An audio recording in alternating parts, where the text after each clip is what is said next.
New tonight at 10, free speech or hate speech? This is the sign shaking up a Madison neighborhood.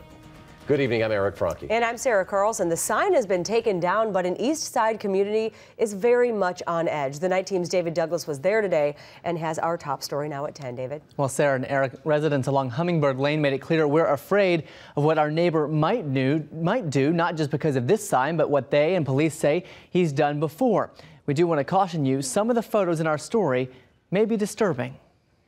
This particular act of putting up a sign that says euthanize welfare kids, that's really inappropriate. The loud orange message, spray painted on a piece of plywood, now tucked away behind a trash can, belies the serenity of a street named for some of nature's most miraculous creatures. The hardest, perhaps, thing about this, besides the hateful thought behind it, is the fact that this is on a walking route to an elementary school. Sunday, Paul Olson, the man neighbors say placed the sign, was arrested and faces charges of disorderly conduct. Not for his message, but for reportedly mooning them against a picture window. The officer described it as a gyrating motion for approximately 3 to 4 minutes. Police have been called to the Olson home 15 times just this year alone.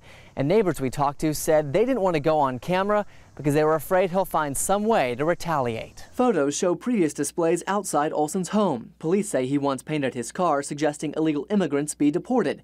And this flag, which appears to have been hung as the snow was melting, needs no explanation. So, as one might expect, this is not something that you would want your children to be exposed to. When we tried to reach Olson at home, he did eventually come to the door. Did I what? Did you expose yourself to your neighbors yesterday? No.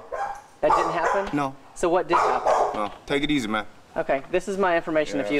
Then promptly shut it, letting the sign speak for itself. I think we all understand we have significant political differences in our community, in our state, even in our neighborhoods, but we don't need to express them like that.